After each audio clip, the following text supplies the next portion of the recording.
mungkin teman-teman yang selama ini mendampingi desa pernah berjumpa gitu ya, pernah menemukan, pernah mendampingi para kepala desa, perangkat desa, badan permusyawaratan desa maupun para pihak di tingkat desa yang akibat dari pelaksanaan pembangunan di tingkat desa itu menimbulkan resiko, apakah resikonya resiko hukum ataupun resiko lain. Nah, sebelum nanti kita lebih jauh diulas oleh Pak Kaban, kita sapa dulu lah ini Kang Iman nih, yang sudah stay dari tadi. Selamat pagi Kang Iman. Selamat pagi Bang, Assalamualaikum warahmatullahi wabarakatuh. Waalaikumsalam. Sudah ngopi Kang? Ngopi harus ya, jam 4 udah bangun. Ini kita sedang menikmati view pemandangan gunung ini yang tertutup kabut ini Kang. Ya. Kang, bicara resiko pembangunan desa Kang. Nah ini topik yang menarik kan.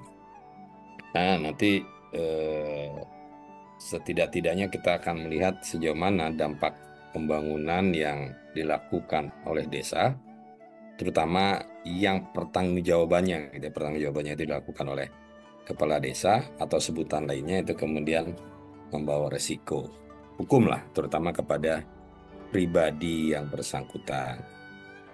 Nah, kira-kira silakan Kang Iman mengomentari pagi ini dulu untuk topik kita Oke. pagi ini. Terima kasih Yang Bang. berat-berat, yang ringan-ringan aja Ya. dulu. Sedikit sharing ada ya Bang ya. Ini kan pengalaman saya untuk khususnya Desa Pandak gitu ya. Itu memang ada sebuah risiko dalam proses pembangunan. Dan sekarang kalau Bang Sam datang ya lagi proses pembangunan untuk sebuah bangunan yang lari itu ke BG itu bangun guna serah itu ya. Tetapi dalam ini beliau pihak ketiga itu melakukan sebuah sewa itu ya, sewa dulu gitu ya. Dan itu pun kami berjuang bersama-sama dengan pemerintah desa dalam hal pemanfaatan aset desa sesuai dengan regulasi gitu. Jadi kami hati-hati sekali Bang. Dan itu semua kegiatan sedikit banyaknya saya terlibat dan mendokumentasikan itu ya di beberapa baik itu sifatnya dokumen foto ataupun video itu ya. Dan sejak tahun 2017 berarti sebelum 17 itu ada sebuah pemanfaatan itu bukan juga beresiko dan ternyata kan yang pertama itu gagal gitu ya dengan pihak luar negeri gitu ya investornya dan itu lama Bang sekitar 5 tahun itu kami harus apa namanya bolak-balik ini gimana caranya karena itu kan terjadi sebuah one prestasi gitu kan. Sehingga di situ kami konsultasi dengan dinas, dengan beliau Pak Camat sebagai Binwas, gitu, dengan BPD, dan masyarakat sampai dengan Kejaksaan Tinggi, bagaimana caranya ini terselesaikan dan bisa termanfaatkan. Tapi alhamdulillah dengan begitu kesabaran para perangkat desa, kepala desa dan BPS dan masyarakat 5 tahun Bang puasa aset desanya nggak bisa menghasilkan apa-apa itu Bang. Dan alhamdulillah kemarin di tahun 2022 akhir lah ya menjelang 23 selesai dan itu bisa menghasilkan sebuah pendapatan asli desa dan saya senang melihat beliau-beliau kepala desa, perangkat desa dan masyarakatnya senang menikmati apa yang menjadi haknya gitu ya dan dengan apa namanya kalau seperti itu masyarakatnya sudah tidak begitu khawatir gitu ya artinya dana desa dikasih berapapun ya mereka tetap bersyukur tinggal dimanfaatkan sesuai dengan kebutuhan masyarakat dan enjoy dan semuanya resiko-resiko yang tadi dihadapkan baik itu secara apa namanya lingkungan yaitu memang berubah berupa lahan ya lahannya itu berubah Bang yang tadinya sawah gitu ya lahan hijau dan itu yang sangat saya tidak bisa menghindari itu kan haknya desa itu kan oleh AMDAL itu sekarang ya jadi berubah ya kedepannya menjadi sebuah hamparan bangunan gedung gitu Bang di situ akan menghasilkan apa namanya proses benefit keuangan dan bisa menghidupi masyarakat di desa Pandak ke depannya. Kalau proses pembangunan 1 tahun bahkan nanti tahun 2025-26 sudah bisa beroperasi gitu ya. Berikutnya adalah juga resiko yang tadi regulasi tetap kami konsultasi Bang, kadang-kadang kami konsultasi dengan beliau Pak Ivan gitu, kalau ada dokumen tertentu Pak ini ada, coba deh mungkin ada sesuatu yang menarik ya saya sharekan, bentuk-bentuk kerjasama gitu. Selain itu juga dari pihak namanya universitas gitu ya, saya juga berkoordinasi gitu ya. Walaupun belum maksimal Bang jejaringnya gitu. Kalau di FK-nya masih kecil Bang, FK-nya. Karena jejaringnya katanya dinilai masih kurang gitu ya. Padahal kami sudah berusaha berikhtiar juga melibatkan apa yang harus dilakukan oleh perguruan tinggi, khususnya adalah pengembangan UMKM untuk pariwisata ke situ. Dan nanti bulan 6 itu turun lagi untuk mendampingi, dan itulah resiko dari proses pembangunan yang ada di desa, khususnya desa Bandang. Dan 11 desa lainnya juga ada. Tapi itu dulu Bang, saya sampaikan. Terima kasih Bang, saya kembali lagi.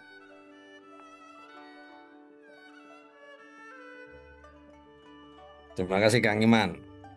Nih, menarik ya, karena memang bicara tujuan perencanaan pembangunan desa kan hakikatnya bagaimana mewujudkan eh, apa, kemandirian, kemajuan desa gitu ya Kang ya.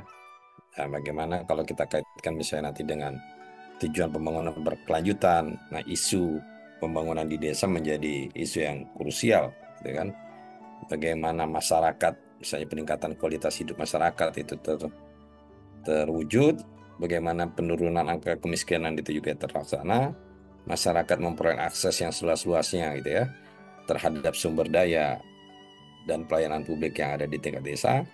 Setelah banyak hal yang mesti dilihat. Nah, di sisi lain, eh, eh, pembangunan yang sudah dilakukan itu melalui proses perencanaan gitu kan ya. Jadi proses perencanaan pembangunan ini yang menjadi penting. Bagaimana desa itu kemudian merencanakan eh, pembangunan di tingkat desa, baik dalam pengertian pemberdayaan, kegiatan-kegiatan pemberdayaan maupun kegiatan pembangunan, itu sudah mempertimbangkan satu dan lain hal gitu ya, satu dan lain terkait dengan risiko yang mungkin akan muncul di kemudian hari. Yang pasti tadi Kang Iman menyatakan misalnya bahwa dampak dari pembangunan di desa misalnya berpengaruh terhadap berubahnya alih fungsi lahan misalnya gitu kan, salah satunya bahwa yang tadinya eh, desa itu memiliki wilayah dengan luas lahan yang cukup, tapi karena dampak pembangunan, misalnya pembangunan pemukiman, hunian, akhirnya merubah alih fungsi lahan. Ini salah satu juga dampak risiko. Tapi ada juga risiko dari pengertian yang lain gitu ya, risiko hukum yang mungkin akan muncul manakala pembangunan itu eh, tidak sesuai dengan aturan hukum, tidak sesuai dengan eh, regulasi yang mengatur tentang eh, pembangunan itu sendiri. Nah, ini menarik kan? Sambil apa? Kita menunggu yang lain, mungkin ada respon dari teman-teman yang lain membicarakan topik resiko pembangunan desa. Di sini juga ada Mbak Novi dan ada teman-teman yang lain. Silakan kalau ada yang ingin berdiskusi soal terkait dengan resiko pembangunan di desa, apakah resiko hukum atau resiko yang lain, kita persilakan nanti sambil berjalan. Kang Iman, Oke. ya, sambil menunggu nanti teman-teman silakan kita interaktif saja. Nah, eh ya menyambung dengan apa yang disampaikan tadi Kang. Kalau kita bicara pembangunan, itu alur tahapannya tidak terlepas dari perencanaan, gitu ya. Nah, bicara perencanaan pembangunan di desa, tentu juga tidak terlepas dari regulasi yang mengatur tentang perencanaan pembangunan desa itu sendiri. Nah, bagaimana kira-kira Kang Iman melihat sejauh ini terkait dengan perencanaan pembangunan di tingkat desa, lalu pelaksanaan pembangunan di tingkat desa, dan laporan pertanggungjawaban yang dilakukan oleh kepala desa pada aspek substansinya, gitu, pada aspek substansinya, apakah memang apa yang dilakukan oleh kepala desa dan banyak lagi di tingkat desa lainnya itu sudah sesuai dengan apa yang diinginkan oleh regulasi atau peraturan. Silakan Kang. Oke, terima kasih Bang. Ini sebelum saya ke sana, seperti halnya pada dari sesi minggu ini adalah sampai dengan Juni ya. Tidak adanya pendataan indeks desa dan indeks desa membangun. Itu pun saya kemarin bersama dengan Pemdes Pandak itu pun sama-sama membuka hasil rekomendasi yang tahun 2023 dikomparkan dengan apa yang dilakukan hasil yang kita potret gitu ya, apakah sudah sama atau tidak ada. Ternyata saya melihat ada sebuah capaian SDGs desa yang ke-17 gitu ya, tentang kemitraan. Nah, di sini memang saya melihat sebuah harus diungkit gitu ya untuk Pemdes Desa Pandak itu adalah pada jejaringnya gitu. Biar apa?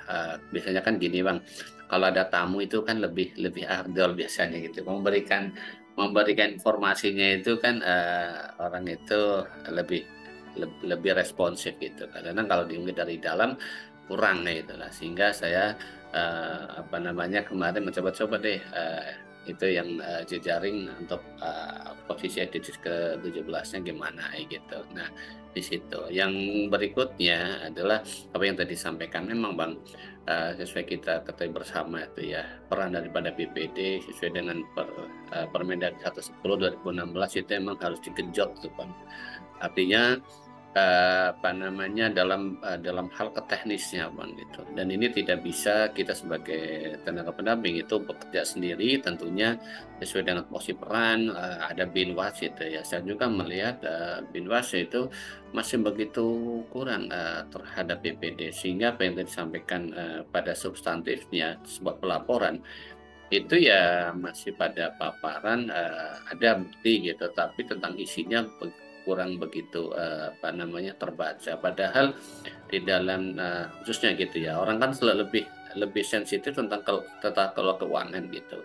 Padahal di Siskudes tahun 2023 itu sudah ada CLK-nya Bang, catatan akhir laporan keuangan. Nah, dan ini kan bisa menuntun ke sana karena di dalam CLK itu apa namanya bisa desa itu bisa menceritakan gitu ya, oh kegiatan ini misalnya tidak realisasi ataupun terjadi silpa sekian, alasannya apa, sebetulnya itu bisa sampai ke sana. Dan ini bisa mendudukkan yang sebenarnya apa yang terjadi begitu. Dan saya berharap sih ya apa namanya kita sebagai TP seluruh jejaring memang banyak yang harus dikuasai dan dimatangkan. Apalagi tadi kalau bicara tentang pembangunan berkelanjutan, tentunya sumber daya manusianya pun harus berkelanjutan gitu ya. Kita sudah ada lahir gitu ya, Undang-Undang Nomor 3 tahun 2024 itu lebih rigid lagi. Kepala desa harus mempertanggungjawabkannya itu di dalam satu musyawarah desa. Dan ini menjadi pekerjaan kita Bang. Ditambah 2 tahun RPJMDes-nya juga harus nambah 2 tahunnya gimana gitu. Itu dulu Bang. Makasih Bang. Siap. Wah, baik, terima kasih Kang. Wah, ini makin menarik ini apabila kita kaitkan dengan SDGs Desa 17 ya, kemitraan pembangunan desa. eh Ya memang kembali lagi berbicara tentang eh, kemitraan, partnership atau kolaborasi di tujuan pembangunan berkelanjutan, baik secara nasional maupun di tingkat desa, maka kemitraan menjadi penting gitu ya. Kemitraan untuk mencapai tujuan pembangunan desa ini idealnya merupakan sarana pelaksanaan, teman-teman, eh, dan mereplikasi kemitraan desa untuk mewujudkan tujuan pembangunan berkelanjutan ya, kalau kita bicara TPB. Nah, tentu kita menyadari bahwa eh, pembangunan desa itu tidak akan tercapai atau tidak akan berhasil secara maksimal apabila eh, desa dalam melakukan kegiatan pembangunan desa itu tidak melibatkan stakeholder terkait gitu ya. Nah, itu maka dalam tujuan pembangunan berkelanjutan atau dalam SDGs dan SDGs desa dikenal dengan eh, istilah kolaborasi multi pihak gitu ya. Keterlibatan para pihak atau pihak-pihak yang ada di tingkat desa, mulai dari masyarakat, pemuda gitu ya, perempuan dan perguruan tinggi serta beragam komponen. Sudah hadir bersama kita Pak Ivanovic di ruangan Zoom. Selamat pagi Gus. Sambil ini ya, persiapan Gus ya. Oke, sorry. Pagi Ustadz dan kerabat Pagi, Ustadz Gus. sekalian. Ya, Selamat pagi, Gus. Ini tadi kita sudah mulai diskusi kecil-kecilan, Gus. Bagaimana memaknai risiko pembangunan desa. iya, Sebuah betul. fase yang menarik karena memang dari apa proses pembangunan di tingkat desa itu diawali dari perencanaan. Dan pembangunan ini selalu mengandung dua hal gitu ya, terkait dengan risiko. Nah, kira-kira untuk mengulik lebih jauh nih, Gus, topik kita pagi ini terkait dengan risiko pembangunan desa. Nah, perspektif seperti apa yang mungkin Gus Ivan akan sampaikan. Monggo, Gus, silakan. Terima kasih Ustadz dan kerabat Ustadz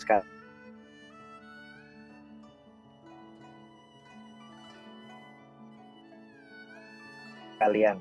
Ada beberapa setelah adanya revisi Undang-Undang Desa, jadi Undang-Undang 3 2024 gitu.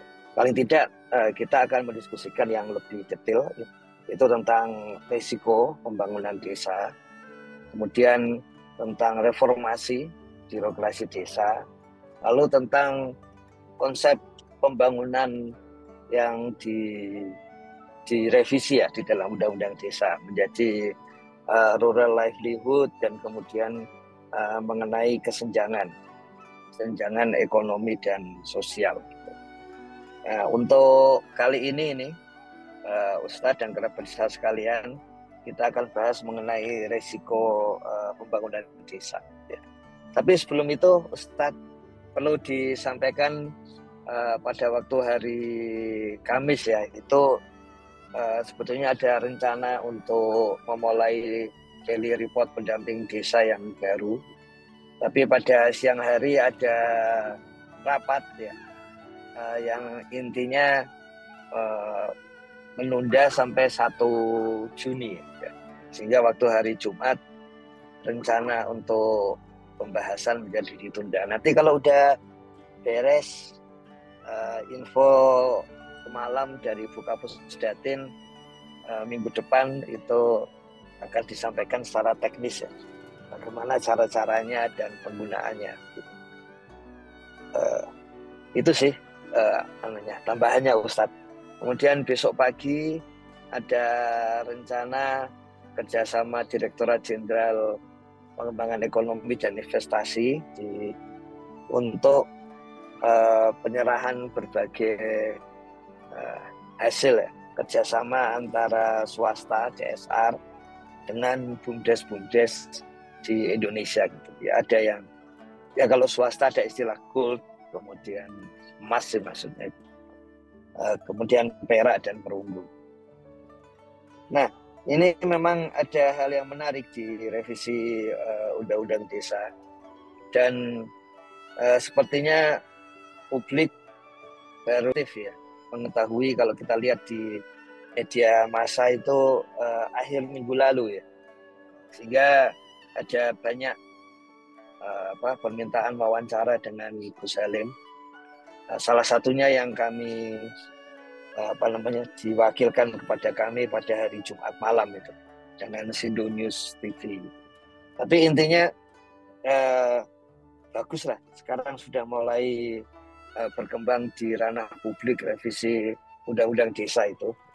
Nah, salah satu aspek penting di dalamnya memang berkaitan dengan risiko pembangunan desa. Ya. Jadi kalau kita lihat salah satu tulisan-tulisan terakhir ya dari para akademisi, antara lain yang terkenal kalau dalam sosiologi itu dari Ulrich Beck, bahwa masyarakat modern itu ditandai sebagai risk society, masyarakat yang berisiko. Tapi itu bukan berarti masyarakat yang dulu tidak punya risiko ya. Punya risiko sama saja. Cuman bedanya kalau masyarakat modern itu sudah berupaya untuk mengelola risiko. Jadi risiko berusaha diketahui dan kemudian dikelola. Tentu saja ada beberapa hal yang kiranya perlu kita sadari bahwa untuk bisa mengelola risiko itu, maka risiko ya harus bisa dihitung gitu ya. Harus, bukan berarti kita mengelola risiko yang tidak bisa kita kerjakan gitu. Jadi itu penting untuk diketahui oleh rekan-rekan sekalian ya. Misalnya orang sering mengatakan misalnya makin banyak dana desa jangan makin banyak korupsi. Ya berarti ada resiko korupsi. Ya, kemudian resiko korupsi itu harus diterjemahkan misalnya apakah itu penyalahgunaan untuk kepentingan pribadi, misalnya begitu. Jadi tidak semua misalnya dana desa ada yang kemudian atau outputnya tidak tercapai, tidak terus kemudian ada korupsi. Tapi kalau uangnya untuk kepentingan pribadi pemerintah desa baru korupsi. Misalnya terjadi bencana gitu, sehingga suatu pembangunan itu gagal, membangun talut, tiba-tiba ternyata dari desa lain ada lumpur dari gunung misalnya gitu datang gitu, sehingga talut kemudian terbengkalai gitu, uang sudah keluar. Nah itu risiko bencana ya. Jadi itu bukan risiko korupsi, misalnya seperti itu. Jadi ini penting, sama seperti kalau para mahasiswa membuat rancangan penelitian, itu tidak boleh masalahnya itu adalah masalah yang tidak bisa diteliti. Jadi tidak hanya merumuskan ada masalah ini itu, tapi harus masalah yang bisa diukur, kemudian bisa ditangani seperti itu. Ini penting juga kita melihat ini ya, misalnya contohnya kalau kami itu mengambil salah satu sumber risiko itu dari berbagai WA group. Tentu saja di berbagai WA group itu kan banyak yang mengeluhkan ini itu. Nah, yang dimaksud dengan risiko itu adalah keluhan yang kemudian kita bisa ukur dan kemudian karena itu bisa ditangani. Tidak sekedar keluhan, wah ini berarti makin korup dan sebagainya seperti itu. Yaitu keluhannya yang kita terima, tapi ukurannya kemudian kita rumuskan. Jadi perlu seperti itu, dan itu penting untuk ke depan karena memang di dalam revisi Undang-Undang Desa itu sudah dijelaskan salah satu pengukuran risiko itu adalah berkaitan dengan program pembangunan desa. Jadi ini suatu selipan tapi punya konsekuensi.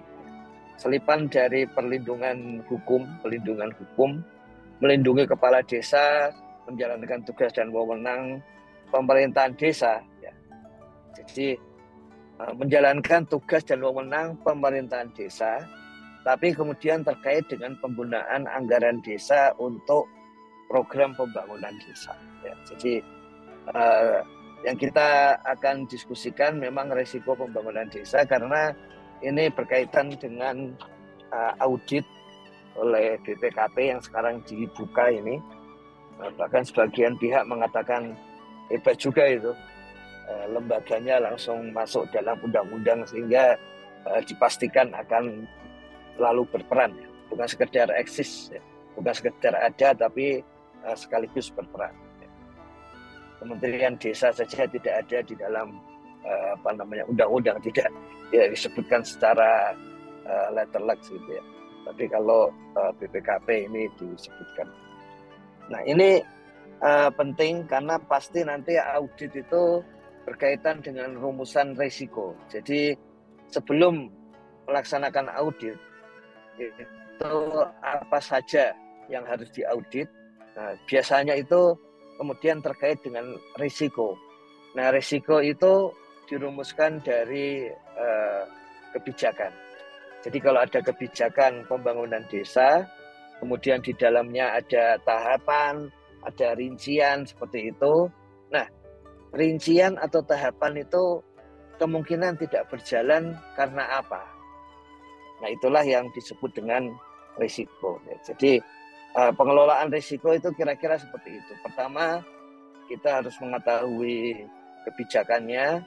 Kedua, kita mengetahui rincian. Kemudian berdasarkan pengalaman, maupun pemikiran, kita melihat kalau tidak terjadi, sebabnya kenapa. Seandainya tidak terjadi, sebabnya kenapa.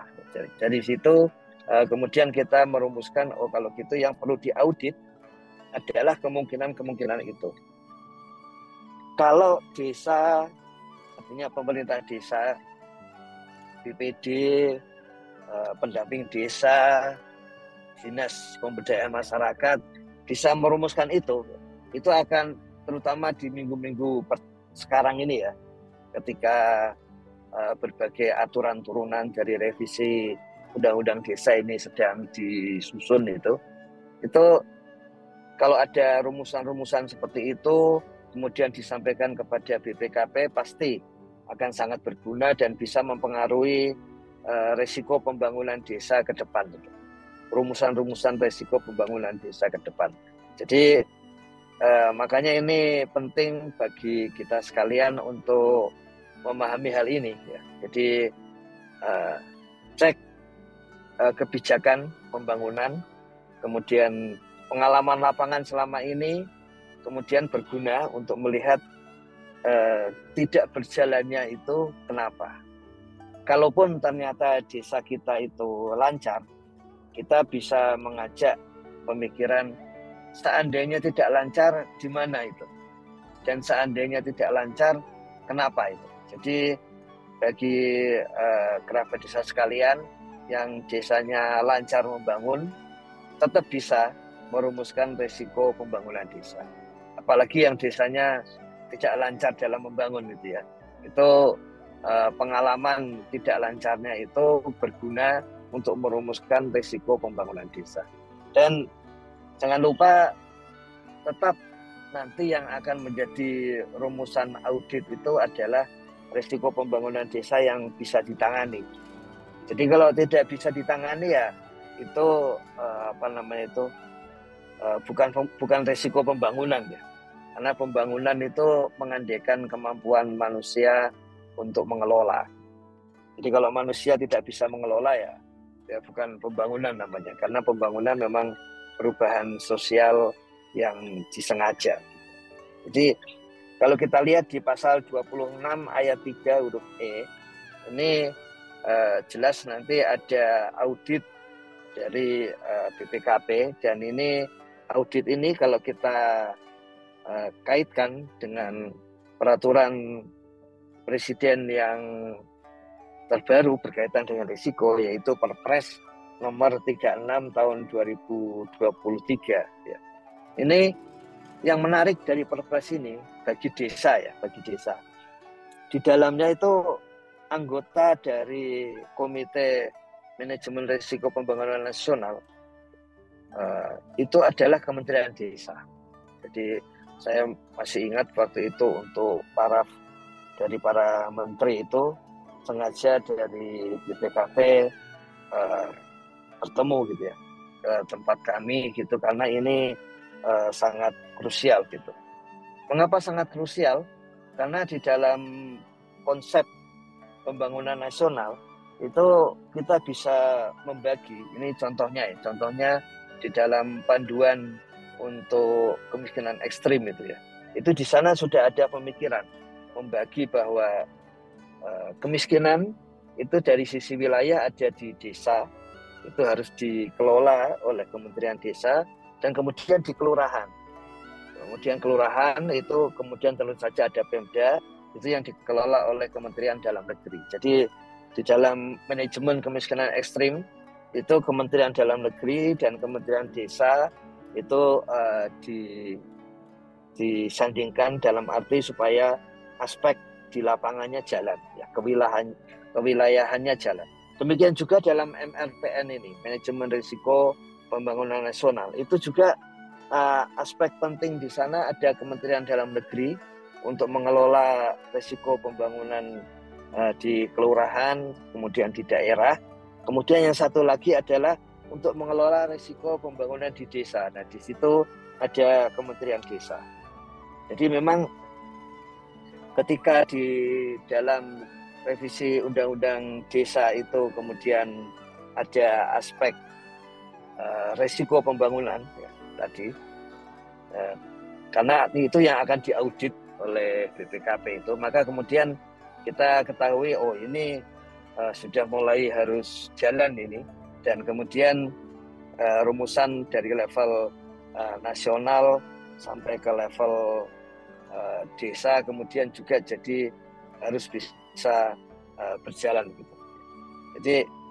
Jadi itu sebabnya, makanya suatu manajemen risiko pembangunan desa menjadi penting.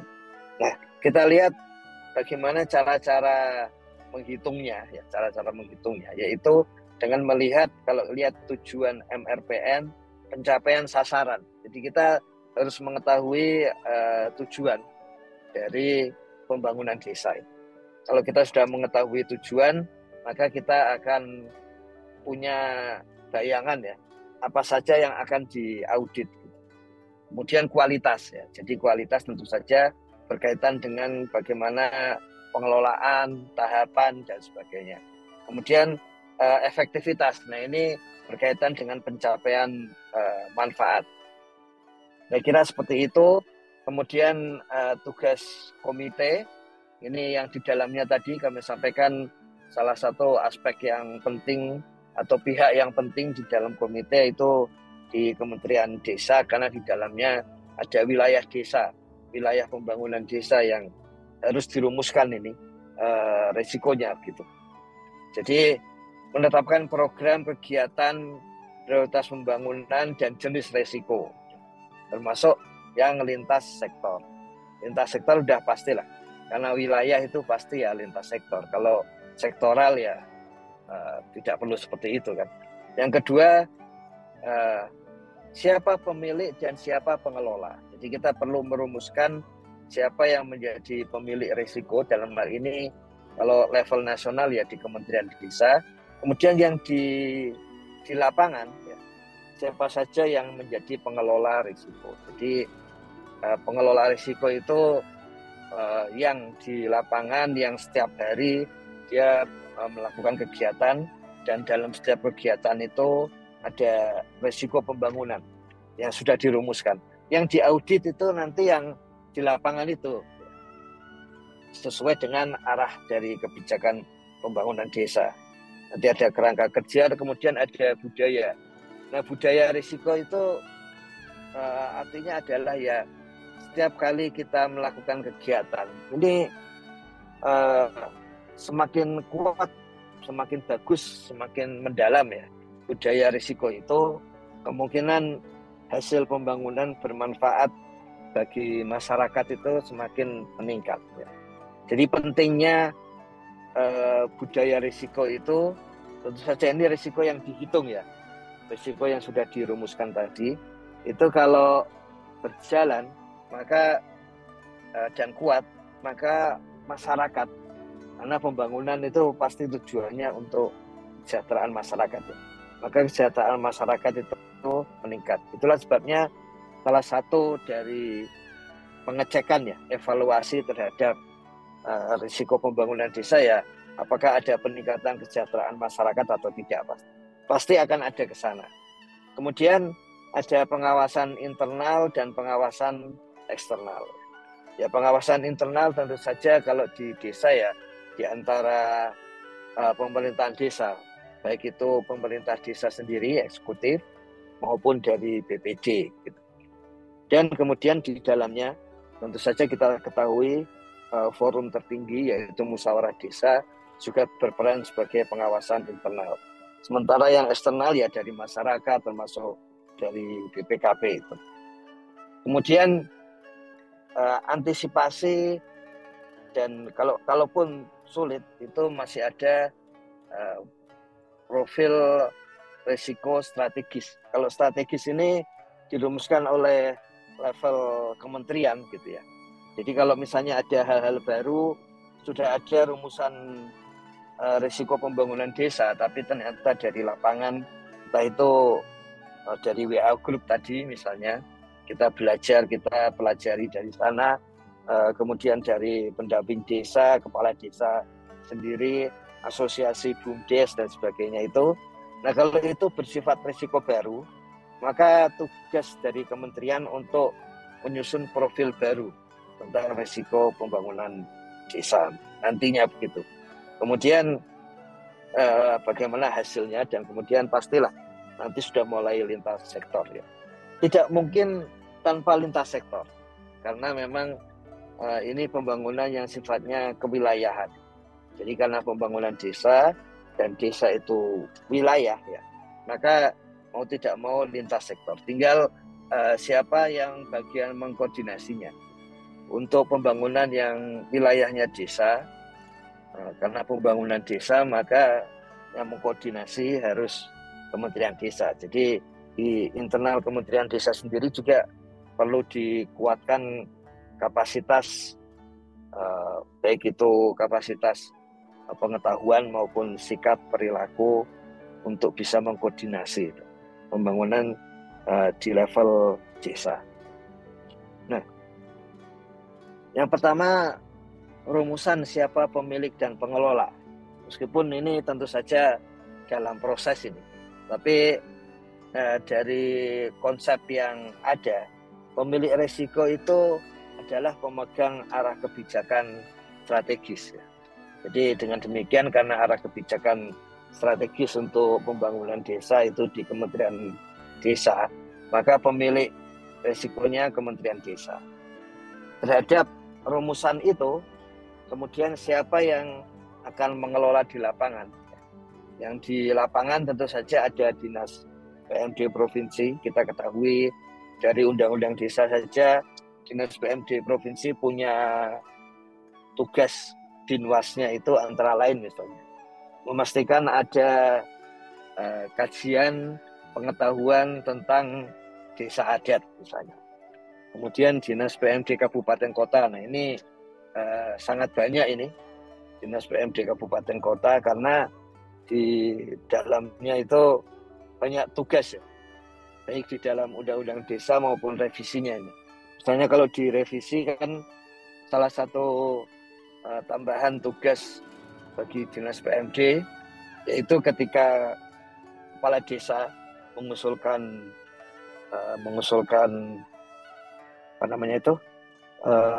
perangkat desa, maka nanti mekanisme proses sampai penentuannya ada di kabupaten. Artinya itu secara operasional pasti Dinas PMD lah.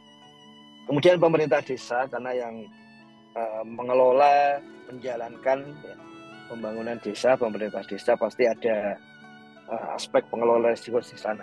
Kemudian warga desa, kita ketahui ada PKTD, ada Karya Tunai Desa, yang di dalamnya warga desa akan ikut serta.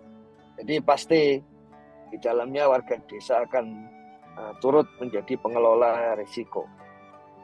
Kemudian karena ada kerjasama pemerintah desa dengan swasta dan dengan LSM berkaitan dengan pembangunan, maka juga terkena sebagai pengelola risiko pembangunan di suatu desa, di desanya masing-masing.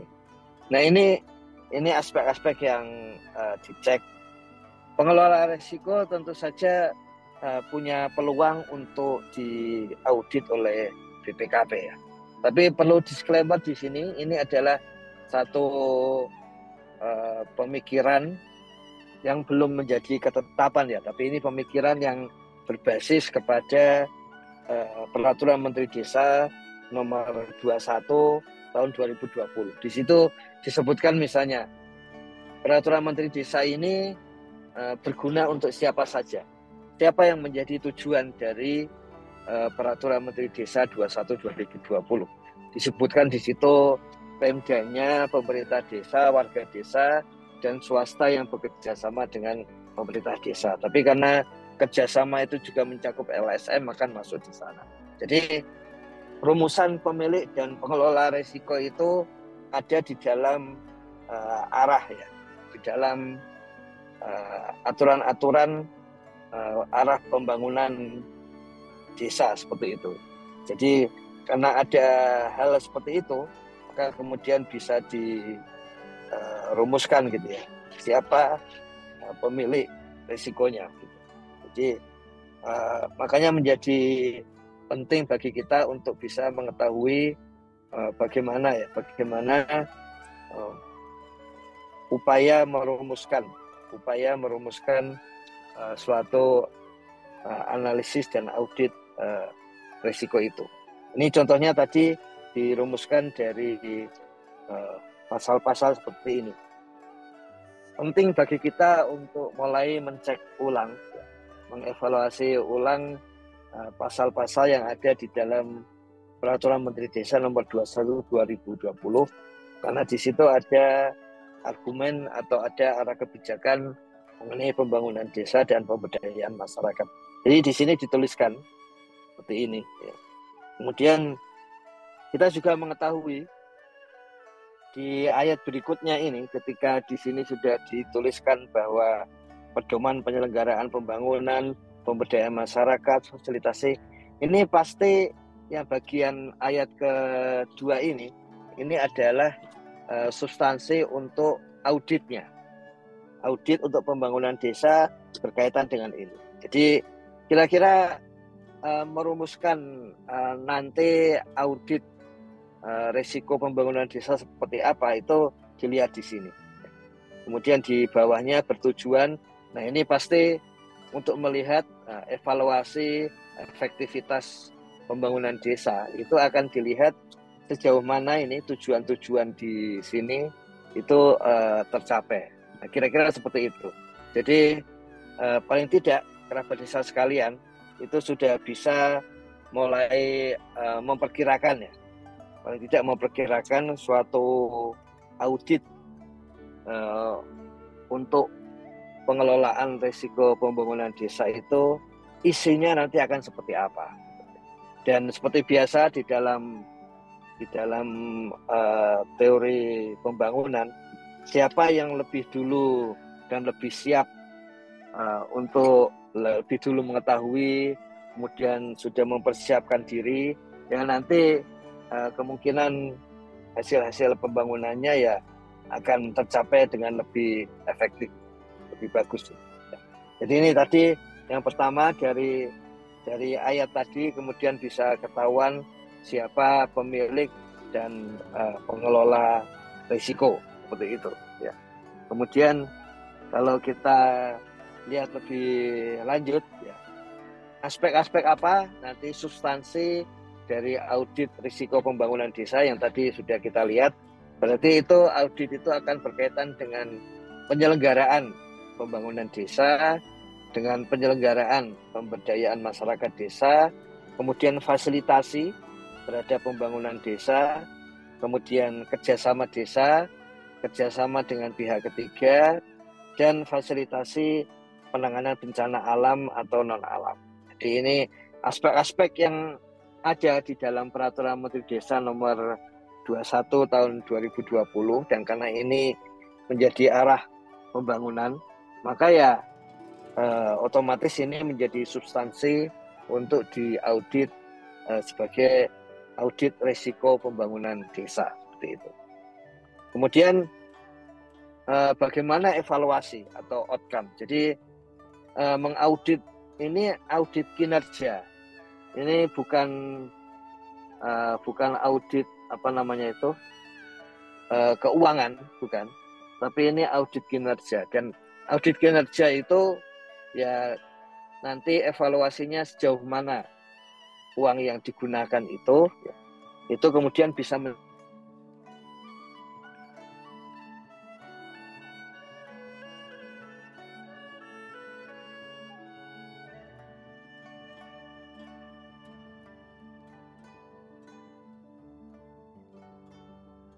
di audit itu desa melakukan hal itu. Kalau nanti tidak ada di RKPDes, kemudian APBDes, kan desa tidak melakukan hal itu, sehingga nanti ketika diaudit seakan-akan desa tidak menjalankan. Jadi penting untuk mencek, meskipun ini yang namanya outcome itu pasti sangat luas ya, dan karena sangat luas maka kemudian rinciannya itu bisa dibuat menjadi kegiatan. Jadi kembali lagi, ini audit kinerja, dan audit kinerja itu bukan berkaitan dengan uang dikorupsi atau tidak dan sebagainya, bukan. tapi sejauh mana tujuan-tujuan dari suatu tujuan pembangunan itu bisa dicapai. Makanya menjadi penting. Yang pertama, kalau di dalam Permendes 21 2020 itu kuantitas dan kualitas pendataan. Ya, jadi kuantitas dan kualitas pendataan. Ini sebetulnya masuk akal dalam ketika SDGs Desa Center PKN STAN misalnya diresmikan oleh Ibu Menteri Keuangan, itu Bu Menteri Keuangan menyampaikan bahwa yang penting pertama adalah datanya itu benar, sehingga kemudian bisa dirumuskan pembangunan desa berikutnya. Jadi sudah pemikirannya sesuai dengan pemikiran dari Gus Salim, Menteri Desa, PDD dan Transmigrasi, yaitu karena itu dimulai dengan kuantitas dan kualitas pendataan. Ini akan bisa diaudit gitu. Ya, mungkin caranya ya membandingkan antar data, kemudian untuk melihat kualitas ya, apakah datanya relatif sama atau tidak, kemudian apakah datanya lengkap. Kalau lengkap kan kuantitas itu sejauh mana datanya lengkap, kemudian datanya tidak jauh berbeda antar data yang satu dengan data yang lain, kira-kira sih seperti itu. Kemudian mempertajam arah kebijakan perencanaan sesuai kondisi objektif. Jadi penting untuk mengetahui potensi dan masalah desa. Ya. Tidak hanya masalah ya, tapi potensi desa. Keunggulan dari desa dan masalah desa. Di mana kita bisa mengetahui keunggulan dan masalah? Yaitu ada di datanya. Ya. Makanya di dalam rumusan audit itu tentu saja nanti ada, karena sudah ada data yang objektif dalam arti statistik yang bisa dicek gitu, maka sistem informasi desa menjadi penting. Entah itu isinya potensi, masalah, IDM dan sebagainya, tapi jelas di sana itu aspek yang penting untuk dijadikan bahan audit. Apakah ketika merumuskan perencanaan pembangunan desa, anggarannya itu kemudian sesuai dengan potensi dan masalahnya. Kemudian mengembangkan prakarsa dan aspirasi masyarakat dalam pembangunan desa. Ini sudah pasti ini kelihatan dari misalnya notulensi musyawarah desa. Jadi penting untuk melihat prakarsa dan aspirasi masyarakat. Karena kalau namanya audit itu pasti butuh evidence ya, butuh bukti ya. Nah, bukti bahwa ada prakarsa dan aspirasi masyarakat, apakah sebaiknya ke depan itu ada semacam proposal meskipun sederhana ya, bukan proposal yang harus rinci gitu, tapi menunjukkan aspirasi dari masyarakat. Ataukah bentuknya notulensi yang di situ suatu notulensi mengenai musyawarah desa yang di dalamnya muncul ya usulan dari siapa, mewakili apa di dalam musyawarah desa, misalnya mewakili RW 9 gitu, usulannya apa gitu. Nah itu penting untuk masuk ke dalamnya dan semua usulan tentu saja didialogkan, mana yang diterima dan mana yang tidak, dan Perdes, APBDes atau RKPDes tentu saja nanti bisa disesuaikan, bisa dicek dengan notulensi musyawarah desa. Misalnya seperti itu. Jadi banyak alternatif untuk audit, tapi kira-kira evidence-nya, barang buktinya seperti itu. Kemudian konsolidasi kepentingan bersama. Tentu saja ini mudah kelihatan ya. Kalau kepentingan bersama itu kan konsolidasinya ya dari kesimpulan atau hasil musyawarah desa gitu. Ketika kemudian menjadi Perdes seperti itu. Kemudian peningkatan partisipasi masyarakat dalam proses pembangunan desa dan pemberdayaan masyarakat. Ini pentingnya PKTD ya. Pentingnya Monef Dana Desa untuk mencek berapa warga yang ikut serta dalam proses pembangunan ya. Jadi Monef Dana Desa atau ya kalau desa punya catatan sendiri gitu ya, itu perlu disiapkan untuk melihat sejauh mana nanti jumlah masyarakat yang ikut serta dalam pembangunan atau dalam pemberdayaan masyarakat ini. Ya. Ikut serta dalam pelatihan berapa orang, ikut serta dalam membersihkan atau merawat jalan berapa orang dan sebagainya. Jadi bukti-bukti itu menjadi penting nanti. Ya, bukti itu menjadi penting. Dan penting juga untuk nantinya kalau misalnya suatu sistem informasi desa misalnya ya, itu sudah sering disebut-sebut sebagai alat ketika pemerintah ingin mencek ya manfaat dari pembangunan desa. Makanya nanti jangan sampai ada perbedaan gitu antara evidence dengan sistem informasi desa. Misalnya yang ikut dalam PKTD ada 91 misalnya. Nah, di dalam Monef Dana Desa sebagai sumber SID ya, sistem informasi desa, jangan kurang atau lebih dari 91. Jadi mulai penting itu hal-hal seperti itu. Kemudian meningkatkan pembangunan dan pemberdayaan sesuai kewenangan berdasarkan hak asal-usul dan kewenangan lokal. Jelas di sini peraturan desa mengenai kewenangan desa menjadi penting karena itu nanti sebagai basis audit. Ya. Jadi perdes kewenangan desa itu ya desa kan bisa merumuskan sendiri kewenangannya gitu ya. Meskipun sudah ada aturan dari Permendagri, seandainya di dalam aturan itu kan kewenangan itu kemudian dirumuskan bersama-sama pemerintah daerah.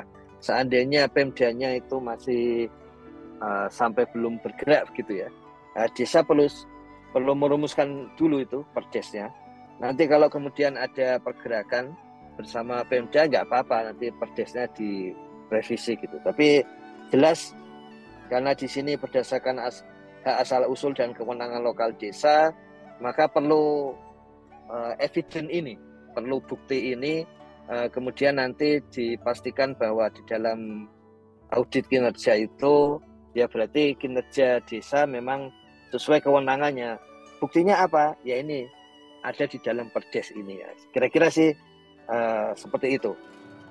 Kemudian tahapan dari pembangunan desa sesuai di dalam peraturan Menteri Desa ini ada pendataan, kemudian ada perencanaan. Jadi kalau yang disampaikan di forum ini berkali-kali nanti mulai Juni, bahkan Mei ini itu berkaitan dengan stunting sudah pada mulai membuat perencanaan, yaitu berarti bagian perencanaan. Kemudian ada bagian pendataan.